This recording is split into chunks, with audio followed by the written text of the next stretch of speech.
So I just wanted to make a short video on something that I find vitally important within the realms of the vegan community, and that is the understanding of leading by example. So what I tend to see on a day-to-day basis are these hideously ill-revised, factually void articles floating around by particularly vocal and active vegans within the community that make the entire thing so cringeworthy and so unattractive and so borderline psychopathic and sociopathic that most people will turn a blind eye or just immediately write you off as insane or mental or deranged to some extent. And I feel the same way. I feel the same way when I see these things. I think I don't even want to call myself a vegan because the way in which this is conveyed is so off-key and so unattractive that I'd rather just do what I do, keep it to myself, and if anybody wishes to ask, then we can discuss, but besides that, I'm not particularly proud. And that's a terrible way to be. A terrible way, because predominantly the basis of this movement is supposed to be positive, but it's currently shrouded in negativity because of the way in which it's being handled. Now, don't get me wrong. I understand that the frustration that comes with taking on a diet such as this and being surrounded by people that seemingly don't give a fuck can lead to a very, very deep level set of misanthropy. It really can. But you can't allow that to blind you and blind your judgment in regards to how you interact with human beings.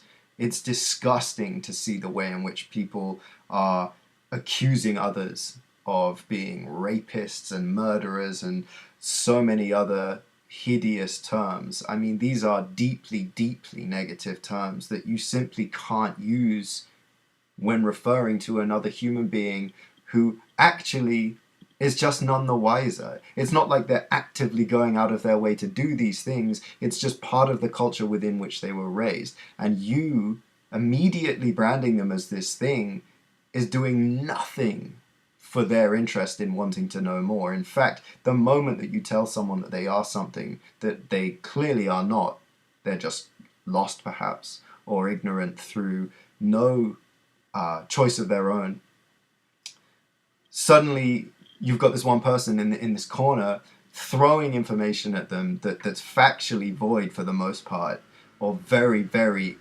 ill-revised. You tend to find that a lot of it is clickbait, headline nonsense. I see a lot of people don't actually read these articles, claiming all of these facts that just simply aren't the case.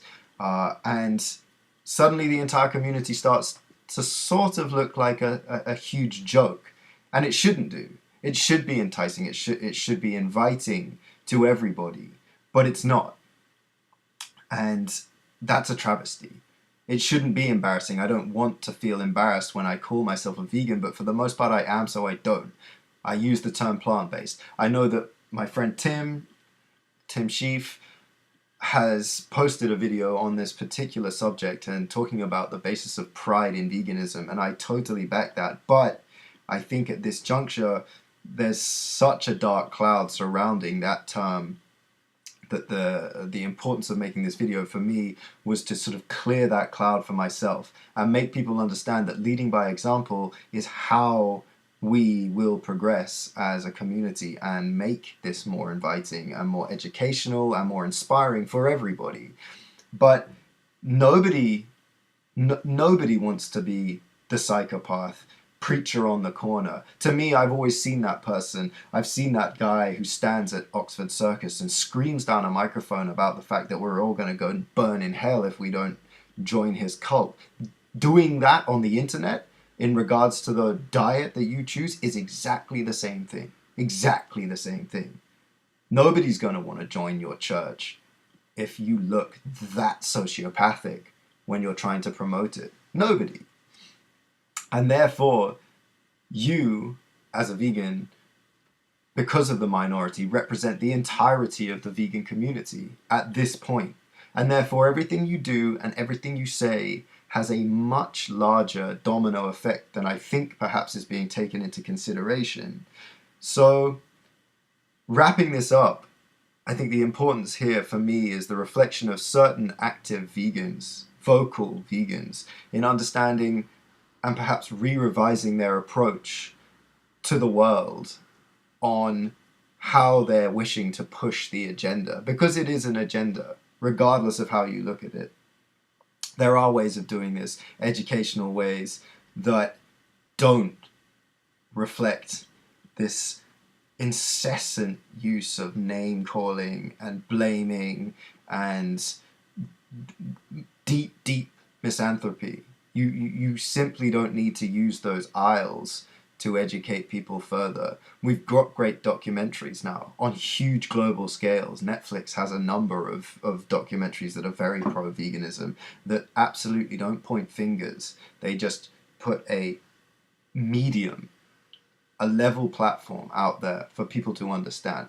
That, to me, is something that I've learned to be the most effective. The best thing you can do is provide a platform of argument and allow somebody else to formulate their opinion off the base of that argument.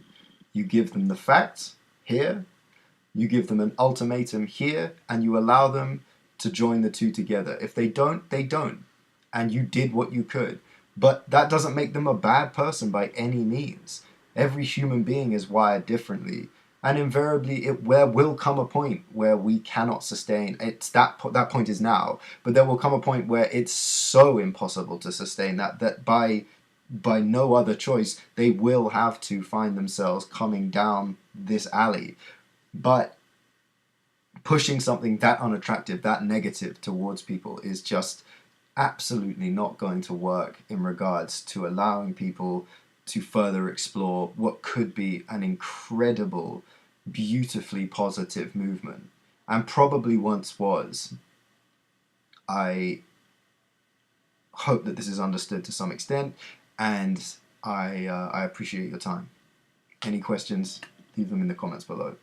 Peace to you.